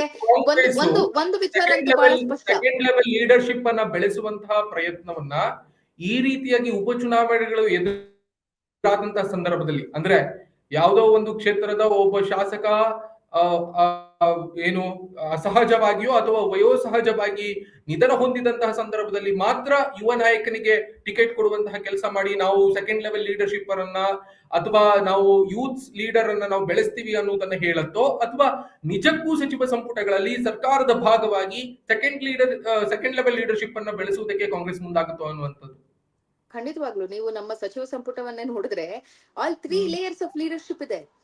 ಆಲ್ರೆಡಿ ಮುತ್ಸದಿ ಆಗಿರುವಂತಹ ಮುತ್ಸದಿ ಅಂತಂದ್ರೆ ರಾಜಕೀಯ ಮುತ್ಸದಿಯನ್ನ ಹೊಂದಿರುವಂತಹ, ರಾಜಕೀಯ ವ್ಯವಸ್ಥೆಯಲ್ಲಿ ಪಳಗಿರುವಂತಹ ಕೇಂದ್ರ ಸಚಿವರಾಗಿ ಕೆಲಸ ಮಾಡಿರುವಂತಹ ಎಷ್ಟೋ ಜನ ನಾಯಕರು ಇವತ್ತಿನ ದಿನ ಸಚಿವರಾಗಿದ್ದಾರೆ. ಮಧ್ಯ ವ್ಯವಸ್ಥೆಯಲ್ಲಿ ಅಂದ್ರೆ ಇನ್ನ ಮುಂದಿನ 10 ವರ್ಷಗಳ ಕಾಲ ಪಕ್ಷವನ್ನ ಬಹಳ ಸುಭದ್ರವಾಗಿ ನಡ್ಸ್ಕೊಂಡು ಹೋಗುವಂತಹ ಎಷ್ಟೋ ಜನ ನಾಯಕರು. ನಾವು ಹಿಂಗ್ ಚಿಟ್ಕೆ ಹೊಡೆದ್ರೆ ನಾನು ಇವತ್ತಿನ ದಿನ ಹೇಳ್ಬಹುದು 10 ಜನ ಇವತ್ತಿನ ದಿನ ಕರ್ನಾಟಕದಲ್ಲಿ ಸಿಎಂ ಅಭ್ಯರ್ಥಿ ಆಗುವಂತ ಅಥವಾ ಸಿಎಂ ಆಗುವಂತ ತಾಕತ್ತು ಇವತ್ತಿನ ದಿನ ಕಾಂಗ್ರೆಸ್ ಪಕ್ಷದಲ್ಲಿ ಇದ್ದಾರೆ ಅಂತ. ಅದನ್ನ ಬಿಜೆಪಿಯಲ್ಲಿ ನೋಡಿದ್ರೆ ನಾನು ಹಿಂತಿರುಗಿ ನೋಡಿದಾಗ ಒಬ್ರು ಕೂಡ ನನಗೆ ಕಾಣಿಸೋದಿಲ್ಲ. ಅಂಡ್ ಮುಂದಿನ ಪೀಳಿಗೆ ಅಂತ ನಾವು ನೋಡೋದಾದ್ರೆ ಇತ್ತೀಚೆಗೆ ಯುವಕರಾಗಿ ಬಂದಿರುವಂತ ಎಷ್ಟೋ ಜನ ಶಾಸಕರಿಗೂ ಕೂಡ ಮುಂದಿನ ದಿನಗಳಲ್ಲಿ ಅಕಾಮಿಡೇಟ್ ಮಾಡಬೇಕು ಅನ್ನುವಂತಹ ಒಂದು ಯೋಚನೆ ಇವತ್ತಿನ ದಿನ ಆಲ್ರೆಡಿ ಪಕ್ಷದಲ್ಲಿ ಇರುವಂತದ್ದು. ಸಂಘಟನೆಗಳಲ್ಲಿ ಅವ್ರನ್ನ ಆಲ್ರೆಡಿ ತೊಡಗಿಸ್ಕೊಂಡಿದೀವಿ, ಸರ್ಕಾರದಲ್ಲಿ ಕೂಡ ತೊಡಗಿಸ್ಕೊಂಡಿದೀವಿ. ಆದ್ರೆ ಸಚಿವ ಸಂಪುಟದ ದರ್ಜೆಯನ್ನು ಕೂಡ ಅವ್ರಿಗೆ ಕೊಡಬೇಕು ಅನ್ನುವಂಥದ್ದು ಮುಂದಿನ 2 ವರ್ಷಗಳ ಕಾಲ ನಮ್ಮ ಅವಧಿಯಲ್ಲಿ ಏನಿದೆ ಅವಾಗ ಮಾಡ್ತೀವಿ ಅನ್ನುವಂಥದ್ದು ಬಹಳ ಸ್ಪಷ್ಟ. ಸೊ ಪಕ್ಷ ಎಲ್ಲಾ ಒಂದು ವಿಚಾರದಲ್ಲೂ ಕೂಡ ಯುವಕರನ್ನ, ಮಧ್ಯವಯಸ್ಕರನ್ನ ಮತ್ತು ಎಕ್ಸ್ಪೀರಿಯನ್ಸ್ಡ್ ಪೊಲಿಟಿಷಿಯನ್ಸ್ ನ ಜೊತೆಗೆ ತೆಗೆದುಕೊಂಡು ಹೋಗುವಂತ ಕೆಲಸವನ್ನ ಯಾವ್ದಾದ್ರು ಪಕ್ಷ, ಕೇವಲ ಕಾಂಗ್ರೆಸ್ ಪಕ್ಷ ಅನ್ನುವಂಥದ್ದು ಬಹಳ ಸ್ಪಷ್ಟ. ಮಾಜಿ ಮುಖ್ಯಮಂತ್ರಿಗಳಾಗಿದ್ಕೊಂಡು ತಮ್ಮ ಕ್ಷೇತ್ರದಲ್ಲೇ ತಮ್ಮ ಕ್ಷೇತ್ರವನ್ನ ಬಿಟ್ಕೊಟ್ಟು ಮಕ್ಕಳನ್ನ ಗೆಲ್ಸ್ಕೊಂಡು ಬರೋದಕ್ಕೆ ಸಾಧ್ಯ ಆಗದೆ ಇದ್ದಂತಹ ಪಕ್ಷ ನಮ್ಮದಂತೂ ಖಂಡಿತವಾಗ್ಲೂ ಅಲ್ಲ. ಬಿಜೆಪಿ ಆಗಿರಬಹುದು, ಜೆಡಿಎಸ್ ಆಗಿರಬಹುದು, we are incomparable to them, we are very clear about it. ನಾವು ಓರ್ವರನ್ನ ಆಯ್ಕೆ ಮಾಡಿ ಟಿಕೆಟ್ ಕೊಟ್ರೆ ಅವರನ್ನ ಗೆಲ್ಸ್ಕೊಂಡ್ ಬರುವಂತ ಕೆಲಸವನ್ನ ಖಂಡಿತವಾಗ್ಲೂ ಮಾಡ್ತೀವಿ. ಅಂಡ್ ಅದೇ ಒಂದು ಪ್ರಯತ್ನದಲ್ಲಿ ಇವಾಗ ನಡೀತಾ ಇದೆ. ಅಂಡ್ ಸಮರ್ಥೆಗೆ ಪಕ್ಷ ಡಿಸೈಡ್ ಮಾಡಿ ಟಿಕೆಟ್ ಕೊಟ್ರೆ ಅವರ ಒಂದು ಬಲಾಬಲಗಳ ಮೇಲೆ ಕೊಡ್ತಾರೆ. ಅವರ ಶಾಮನೂರ್ ಶಿವಶಂಕರಪ್ಪ ಅವರ ಮೊಮ್ಮಗ ಅನ್ನೋದನ್ನ ನಾನು ಅಥವಾ ನೀವು ಯಾರು ಕೂಡ ಅಲ್ಗಳಿಯೋದಕ್ಕೆ ಸಾಧ್ಯ ಇಲ್ಲ. ಹಾಗಂತ ಶಾಮನೂರ್ ಶಿವಶಂಕರಪ್ಪ ಅವರ ಕುಟುಂಬಕ್ಕೆ ಅವ್ರು ಸೇರಿದ್ದಾರೆ ಅನ್ನೋ ಒಂದೇ ಒಂದು ಕಾರಣಕ್ಕೆ, ಅಲ್ಲ ಶ್ರೀರಾಜ್ ಲೆಟ್ ಮಿ ಕಂಪ್ಲೀಟ್, ಅವರ ಕುಟುಂಬಕ್ಕೆ ಸೇರಿದ್ದಾರೆ ಅನ್ನೋ ಒಂದೇ ಒಂದು ಕಾರಣಕ್ಕೆ ಅವರ ಸಾಮರ್ಥ್ಯವನ್ನು ಕೂಡ ಅಲ್ಗಳಿಯೋದಕ್ಕೆ ಸಾಧ್ಯ ಇಲ್ವಲ್ಲ. ಮೇಡಮ್, ಕೊನೆಯದಾಗಿ ಈಗ ಪ್ರಶ್ನೆ ಮಾಡೋದಾದ್ರೆ, ಈಗ ಸುರ್ಜೇವಾಲಾ ಈಗ ಬೆಂಗಳೂರಿಗೆ ಬಂದಿದ್ದಾರೆ, ಸಿದ್ದರಾಮಯ್ಯನವರು ಡಿಕೆಶಿ ಅವ್ರ ಜೊತೆಗೆ ಮಾತನಾಡ್ತಾರೆ, ಜೊತೆಗೆ ಎಸ್ ಮಲ್ಲಿಕಾರ್ಜುನ್ ಇರ್ತಾರೆ, ಮತ್ತೆ ಕ್ಷೇತ್ರದ ಆಕಾಂಕ್ಷಿಗಳನ್ನು ಕೂಡ ಕರೆದು ಮಾತನಾಡಿಸುವಂತ ಪ್ರಯತ್ನವನ್ನ ಮಾಡ್ತಾರೆ. ಅಹಮದ್ ಜಬ್ಬಾರ್ ಹೇಗೂ ಅವರನ್ನ ಸಮಾಧಾನ ಪಡಿಸಬಹುದು ಅಂತ ಅನ್ಸುತ್ತೆ, ಯಾಕಂದ್ರೆ 2 ಬಾರಿ MLC ಆಗಿದ್ದಾರೆ. ಆಮೇಲೆ ಈ ಸಾದಿಕ್ ಪೈಲ್ವಾನ್ ಅಂತಹ ನಾಯಕರನ್ನು ಯಾವ ರೀತಿಯಾಗಿ ನೀವು ನಿಭಾಯಿಸ್ತೀರಿ ಅನ್ನೋದು ಪ್ರಶ್ನೆ ಉದ್ಭವ ಆಗಿದೆ. ಯಾಕೆಂದ್ರೆ SDPI ಇದೆ, ಅಥವಾ ಸ್ವತಂತ್ರ ಅಭ್ಯರ್ಥಿಯಾಗಿ ನಿಂತರೂ ಕೂಡ ಮುಸ್ಲಿಂ ಮತಗಳನ್ನ ಒಡೆಯುವಂತಹ ಸಾಧ್ಯತೆ ಅವರಲ್ಲಿದೆ. ಯಾಕೆ ಹೇಳಿದ್ರೆ ಕ್ಷೇತ್ರದಲ್ಲಿ ಅನೇಕ ವರ್ಷಗಳಿಂದ ಅವ್ರು ಕೆಲಸ ಮಾಡಿದ್ದಾರೆ. ಇದೆಲ್ಲವನ್ನು ಕೂಡ ಹೇಗೆ ನಿಭಾಯಿಸುತ್ತೆ ಪಕ್ಷ ಅನ್ನೋದು ಇಲ್ಲಿ ಮುಖ್ಯ ಆಗುತ್ತೆ. ಕೊನೆಗೆ ಶಾಮನೂರ್ ಶಿವಶಂಕರಪ್ಪನವರ ಕುಟುಂಬಕ್ಕೆ ಟಿಕೆಟ್ ಅನ್ನು ಕೊಡೋದ್ರ ಮುಖ್ಯವಾಗಿ ಇನ್ನೊಂದು ರೀತಿಯಲ್ಲಿ ಸ್ಟ್ರಾಟಜಿ ಮಾಡುವಂತ ಪ್ರಯತ್ನ ಮಾಡುತ್ತಾ? ನೋಡಿ, ಒಂದು ವಿಚಾರ ಅಂತೂ ಇಲ್ಲಿ ಬಹಳ ಸ್ಪಷ್ಟ. ಶಾಮನೂರ್ ಅವರ ಒಂದು ಕುಟುಂಬಕ್ಕೆ ಟಿಕೆಟ್ ಕೊಡಬೇಕೋ ಬೇಡವೋ ಅದು ಪಕ್ಷದ ಹೈಕಮಾಂಡ್ಗೆ ಬಿಟ್ಟಿರುವಂತ ಒಂದು ವಿಚಾರ. ಸುರ್ಜೇವಾಲಾ ಅವರು ಅದಕ್ಕೆ ಆಗಮಿಸಿರುವಂತದ್ದು. ಅಂಡ್ ಬಹಳ ಸ್ಪಷ್ಟವಾಗಿ ಟಿಕೆಟ್ ಅನ್ನ ಒಂದು ಇತ್ಯರ್ಥ ಮಾಡೇ ಹೋಗುವಂತದ್ದು, ಯಾಕಂದ್ರೆ ಸಮಯ ಕೂಡ ಬಹಳ ಅಭಾವ ಇರುವಂತದ್ದು. ಹಾಗಂತ ನಾವು ಯಾರನ್ನೋ ಓಲೈಕೆ ಮಾಡಿ ಅವರಿಗೆ ಟಿಕೆಟ್ ಕೊಡಬೇಕು ಅನ್ನುವಂಥದ್ದಂತೂ ನಮಗೆ ಆ ಅನಿವಾರ್ಯತೆ ಇವತ್ತಿನ ದಿನ ಪಕ್ಷಕ್ಕೆ ಖಂಡಿತವಾಗ್ಲೂ ಇಲ್ಲ. ಕರ್ನಾಟಕದಲ್ಲಾಗಿರ್ಬಹುದು, ಎಲ್ಲೇ ಆಗಿರಬಹುದು. ಅಲ್ಲ, ಇದು ಮುಸ್ಲಿಂ ಮತಗಳು ನಿಮ್ಮನ್ನ ಬಿಟ್ಟು ಬೇರೆ ಕಡೆ ಹೋಗಲ್ಲ ಅನ್ನುವಂತ ಓವರ್ ಕಾನ್ಫಿಡೆನ್ಸ್ ಏನು? ಲೆಟ್ ಮಿ ಟೆಲ್ ಯು, ಭಿನ್ನಮತಿಗಳನ್ನ ಇಲ್ಲ ನೋಟಾಕ್ ಹೋಗ್ಬೋದು. ನೀವು ಆಲ್ರೆಡಿ ಹೇಳಿದ್ರಿ SDPI ಈಗ ಅಭ್ಯರ್ಥಿಯನ್ನ ಕಣಕ್ಕಿಳಿಸ್ತಾ ಇದ್ದಾರೆ, ಅವರಿಗೂ ಅವರು ಮತವನ್ನ ನೀಡಬಹುದು. ನಾವೇನವರ ಒಂದು ಏನು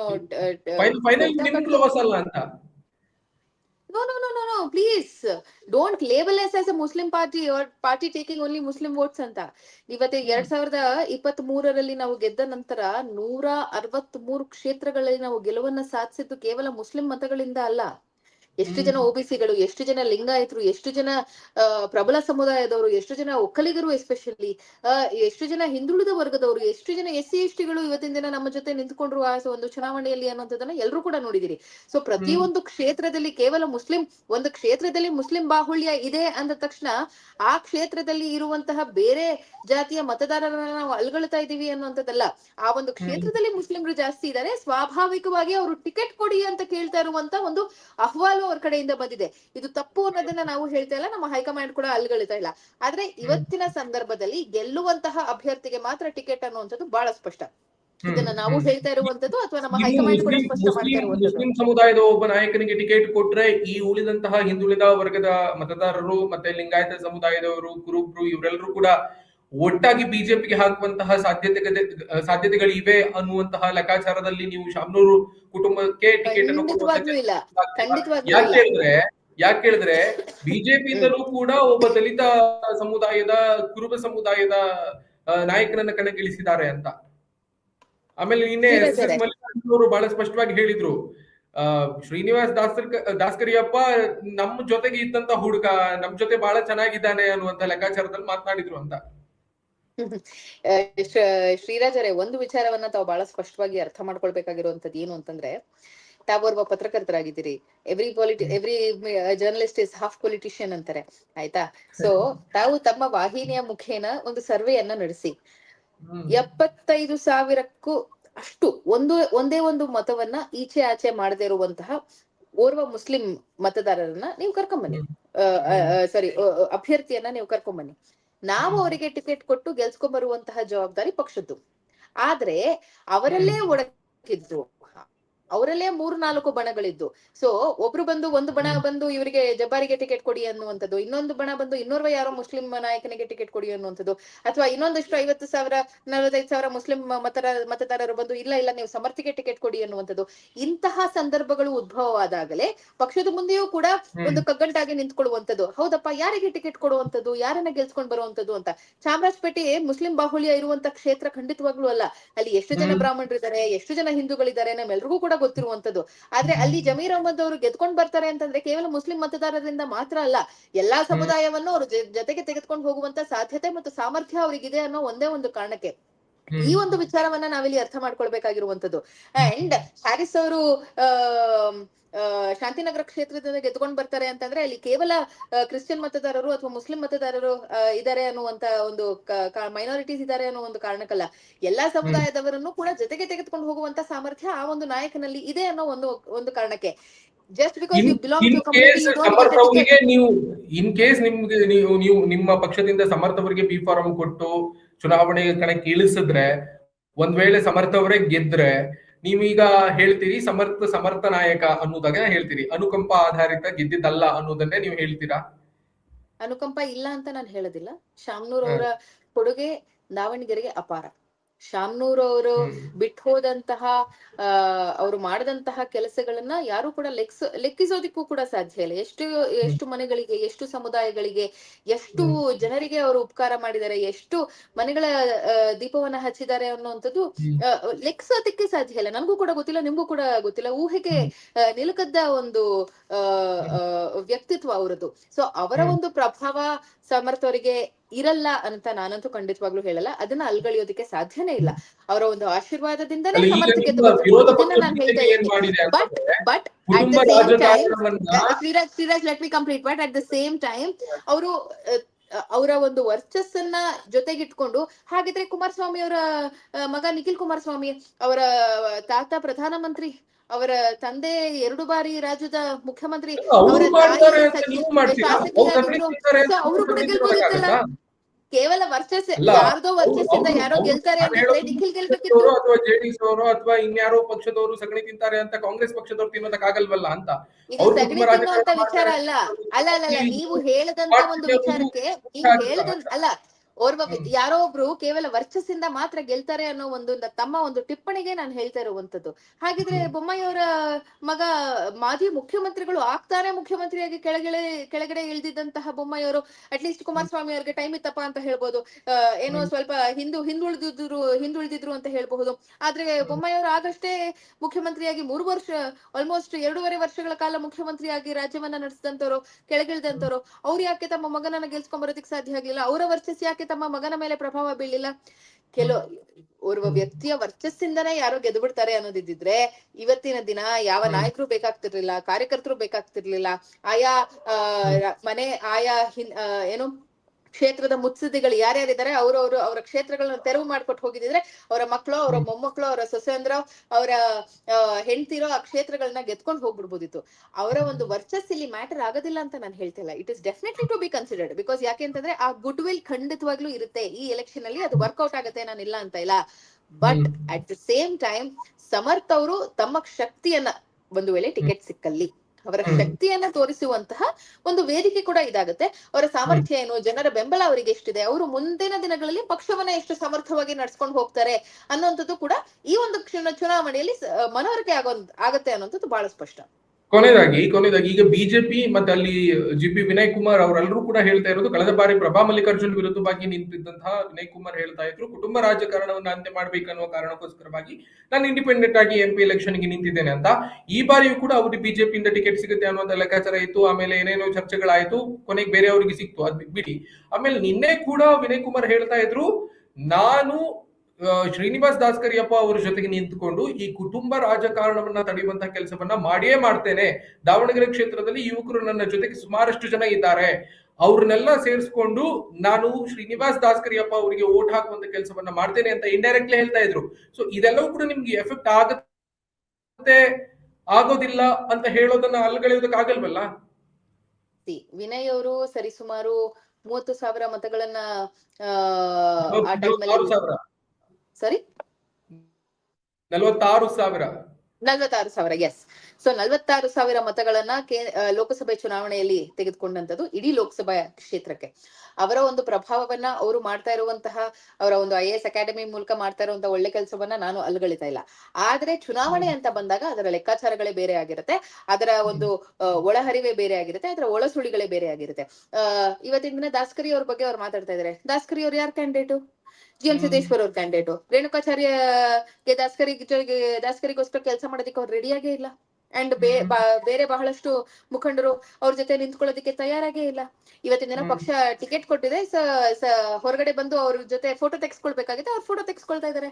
ಸೊ ನಿಮ್ಮಲ್ಲೂ ಇದೇ ತರದ ವಾತಾವರಣ ಇದೆಯಲ್ಲ, ಕೆಲವರೆಲ್ಲ ನಿಮ್ ಪರವಾಗಿಲ್ಲ ಅಂತ. ಶಾಮನೂರ್ ಶಿವಶಂಕರಪ್ಪ ಅವರ ಮೊಮ್ಮಗನ ಪರವಾಗಿ ಇಲ್ವಲ್ಲ ನಿಮ್ಮಲ್ಲೂ ಕೂಡ? ಯಾರು ಹೇಳಿದ್ದು? ಬಹಿರಂಗವಾಗಿ ಬಂದು ಕೆಲವರು ಇಲ್ಲ, ಮುಸ್ಲಿಂ ಮುಖಂಡರು ಕೆಲವರು ಇಲ್ಲ. ಅದೇ ಕಾರಣಕ್ಕೋಸ್ಕರವಾಗಿ ಸಾದಿಕ್ ಪೈಲವಾನ್ ಇವತ್ತು ನಾಮಪತ್ರ ಸಲ್ಲಿಕೆ ಮಾಡಿರೋದಲ್ವಾ? ಎಷ್ಟೋ ಮುಖಂಡರು ಮೊನ್ನೆ ಮಂಜುನಾಥ್ ಭಂಡಾರಿ ಅವರು ಸಭೆ ಮಾಡಿದಂತಹ ಸಂದರ್ಭದಲ್ಲಿ ಎಷ್ಟೋ ಮುಖಂಡರೆಲ್ಲರೂ ಕೂಡ ವಿರೋಧವನ್ನ ವ್ಯಕ್ತಪಡಿಸಿದ್ರು, ಆಕ್ಷೇಪವನ್ನ ಹೊರಹಾಕಿದ್ರು. ಈ ಬಾರಿ ಮುಸ್ಲಿಂ ಮುಖಂಡರಿಗೆ ಅವಕಾಶವನ್ನು ಮಾಡಿಕೊಡ್ಬೇಕು ಅನ್ನುವಂತಹದನ್ನ ಹೇಳಿದ್ರು. ಸಭೆಯನ್ನ ಬಿಟ್ಟು ಹೊರಬರುವಂತಹ ಪರಿಸ್ಥಿತಿ ಮಂಜುನಾಥ್ ಭಂಡಾರಿ ಅವರು ಮತ್ತೆ ಟೀಮ್ಗೆ ಆಯ್ತಲ್ಲ. ಇದೆಲ್ಲವೂ ಕೂಡ ನಿಮ್ಮಲ್ಲಿ ಇರುವಂತಹ ಗೊಂದಲಗಳಲ್ವಾ? ಶ್ರೀರಾಜ್, ಸಮುದಾಯದ ಮುಖಂಡರ ಜೊತೆ ನಡೆಸುವಂತಹ ಸಭೆ ಬೇರೆ, ಪಕ್ಷದ ಮುಖಂಡರ ಜೊತೆ ನಡೆಸುವಂತಹ ಸಭೆ ಬೇರೆ.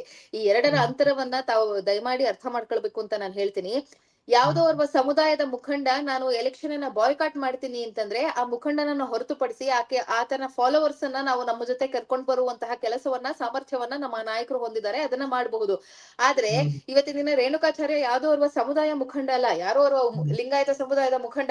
ಇಲ್ಲ, ನೀವು ಲಿಂಗಾಯತರಿಗೆ ಟಿಕೆಟ್ ಕೊಡ್ಲಿಲ್ಲ ಬಿಜೆಪಿಯಿಂದ, ನಾವು ಈ ಚುನಾವಣೆಯನ್ನ ಬಹಿಷ್ಕಾರ ಮಾಡ್ತೀವಿ ಅಂತ ಹೇಳಿದ್ರೆ ಆತನನ್ನ ಮನವೊಲಿಸುವಂತ ಅವಶ್ಯಕತೆ ಬಿಜೆಪಿಗೆ ಇರೋದಿಲ್ವೇನೋ? ಆದ್ರೆ ಆ ಸಮುದಾಯದವರನ್ನ ಮನವೊಲಿಸುವಂತ ಅವಶ್ಯಕತೆ ಬಿಜೆಪಿಗೆ ಆ ಕೆಲಸವನ್ನ ಮಾಡ್ಬೇಕಾಗತ್ತೆ. ಆದ್ರೆ ಆ ಸಮುದಾಯದ ಒಬ್ಬ ನಾಯಕನೇ ತಾನು ಕೆಲಸ ಮಾಡೋದಿಲ್ಲ, ತಾನು ಸಪೋರ್ಟ್ ಮಾಡೋದಿಲ್ಲ ಅಂತ ಹೇಳಿದಾಗ ಅಂತ ಪರಿಸ್ಥಿತಿ ಖಂಡಿತವಾಗ್ಲೂ ನಮ್ಮ ಪಕ್ಷದಲ್ಲಿ ಇಲ್ಲ. ಯಾರೋ ಒಬ್ಬ any leader in Davanagere, any leader in the state, Zameer ಅವರು ನಾನು ನನ್ನ ಪ್ರಯತ್ನವನ್ನ ಮಾಡ್ತೀನಿ ಅಂತ ಹೇಳಿದ್ದು ಬಿಟ್ರೆ, ಅದನ್ನ ಹೊರತುಪಡಿಸಿದ್ರೆ ಯಾವುದೇ ಓರ್ವ ನಾಯಕನಾಗ್ಲಿ ಶಾಮನೂರ್ ಶಿವಶಂಕರಪ್ಪ ಅವರ ಕುಟುಂಬಕ್ಕೆ ಟಿಕೆಟ್ ಸಿಗಬಾರ್ದು ಅಥವಾ ಬೇರೆ ಯಾರಿಗೋ ಟಿಕೆಟ್ ಸಿಗಬೇಕು, ಸಮರ್ಥ ವಿರುದ್ಧವಾಗಿಯೋ ಸಮರ್ಥ ಪರವಾಗಿಯೋ ಮಾತಾಡಿದಂತ ನೀವು ನೋಡಿದೀರಾ? ಇಲ್ಲ. ಅಂತ ಬಂಡಾಯ ಯಾವ್ದು ನಮ್ಮ ಪಕ್ಷದಲ್ಲಿ ಇಲ್ಲ. ನಾವು ಸರ್ವರು ಸಮ್ಮತವಾಗಿಯೇ ಯಾರೋ ಒಬ್ಬ ಅಭ್ಯರ್ಥಿಗೆ ಟಿಕೆಟ್ ಕೊಡ್ತೀವಿ, ಅದು ಯಾರೇ ಆಗಿರ್ಲಿ. ಇವತ್ತಿನ ದಿನ ನನಗೂ ಕೂಡ ಗೊತ್ತಿಲ್ಲ ಯಾರು ಅಂತ, ಯಾಕೆಂದ್ರೆ ಸಂಜೆ ಮೀಟಿಂಗ್ ಇದೆ, ಅದಾದ ನಂತರದಲ್ಲೇ ಅದು ಡಿಸೈಡ್ ಆಗ್ಬೇಕು. ಅಫಿಷಿಯಲ್ ನಮ್ಮ ಲೆಟರ್ ಹೆಡ್ ಮೇಲೆ ಯಾರಿಗೆ ನಾವು ಟಿಕೆಟ್ ಅನ್ನ ಘೋಷಣೆ ಮಾಡ್ತೀವಿ ಅವರಿಗೆ ಬಿ ಫಾರ್ಮ್ ಸಿಗುವಂತದ್ದು, ಅವರೇ ಚುನಾವಣೆಯಲ್ಲಿ ನಿಂತ್ಕೊಳ್ಳುವಂತದ್ದು, ಅವರೇ ಚುನಾವಣೆ ಕಣಕ್ಕೆ ಇಳಿದು ಗೆಲ್ಲುವಂತದ್ದು. ಒಟ್ನಲ್ಲಿ 2 ಉಪಚುನಾವಣೆಗಳನ್ನ ಗೆದ್ದು ಕ್ಷೇತ್ರವನ್ನ ಉಳಿಸಿಕೊಳ್ತೀರಿ ಅಂತ ಹೇಳ್ತಾ ಇದ್ದೀರಿ. ನಮಗಂತೂ ನಂಬಿಕೆ ಇದೆ. ಸೊ ಜನ ನಮ್ ಜೊತೆ ಇದ್ದಾರೆ ಅಂತ ನಾನು ಅನ್ಕೊಂಡಿದೀನಿ. ಅಂಡ್ ನಿಮ್ಮ ವಾಹಿನಿಯ ಮೂಲಕ ನಾನು ಜನರಿಗೂ ಇದೇ ಸಂದೇಶವನ್ನ ಕೊಡ್ತೀನಿ. ಸಾಕಷ್ಟು ಕೆಲಸಗಳನ್ನ ಮಾಡ್ತಾ ಇದೀವಿ. ಗ್ಯಾರಂಟಿಗಳ ಮೂಲಕ ಮನೆಗಳನ್ನ, ಗೃಹಿಣಿಯರನ್ನ, ಮನೆಗಳನ್ನ ತಲುಪಿದೀವಿ. ಸೊ ಈ ಹೆಚ್ಚು ಮತಗಳನ್ನ ನೀಡಿ 2023 ಅದಾದ ನಂತರದಲ್ಲಿ ನಡೆದಂತ ಬೈ ಎಲೆಕ್ಷನ್ ಗಳಾಗಿರಬಹುದು, ಲೋಕಸಭೆ ಚುನಾವಣೆಯಲ್ಲಿ ನಮ್ ಕೈ ಹಿಡಿದಿದ್ದೀರಿ, ನಮ್ಮನ್ನ ಗೆಲ್ಸಿದಿರಿ. ಅದೇ ರೀತಿ ಈ ಬೈ ಎಲೆಕ್ಷನ್ ಅಲ್ಲೂ ಕೂಡ ನಮ್ ಜೊತೆ ನಿಂತ್ಕೊಳ್ಳಿ, ನಿಮ್ ಜೊತೆ ನಾವಿರ್ತೀವಿ ಅಂತ ಹೇಳಕ್ ಇಷ್ಟಪಡ್ತೀನಿ. Okay, thank you so much. ಇಷ್ಟೊತ್ತು ನಮ್ಮ ಜೊತೆಗೆ ಭಾಗಿಯಾಗಿ ಒಂದಿಷ್ಟು ವಿಷಯಗಳ ಬಗ್ಗೆ, ದಾವಣಗೆರೆಯ ಉಪಚುನಾವಣೆಯ ಬಗ್ಗೆ ಮಾತನಾಡಿದ್ದಕ್ಕೆ ಥ್ಯಾಂಕ್ ಯು. ನಮಸ್ಕಾರ. ಇದಾಗಿತ್ತು ಈ ಹೊತ್ತಿನ ಮುಖಾಮುಖಿ. ಮತ್ತೊಂದು ಸುದ್ದಿ ಮತ್ತು ವಿಶೇಷ ಕಾರ್ಯಕ್ರಮದೊಂದಿಗೆ ನಿಮ್ಮನ್ನು ಹಾಜರಿರ್ತೇನೆ. ನಮಸ್ಕಾರ. ಅಲ್ಲಿ ತನಕ ನೋಡ್ತಾ ಇರಿ eDina.com. ಮತ್ತಷ್ಟು ವಿಶೇಷ ವಿಡಿಯೋಗಳನ್ನು ನೋಡಲು ಮತ್ತು ಹೊಸ ವಿಡಿಯೋಗಳ ಬಗ್ಗೆ ತಿಳಿಯಲು eDina.com ಯೂಟ್ಯೂಬ್ ಚಾನೆಲ್ ಸಬ್ಸ್ಕ್ರೈಬ್ ಮಾಡಿ ಮತ್ತು ಬೆಲ್ ಐಕಾನ್ ಕ್ಲಿಕ್ ಮಾಡಿ.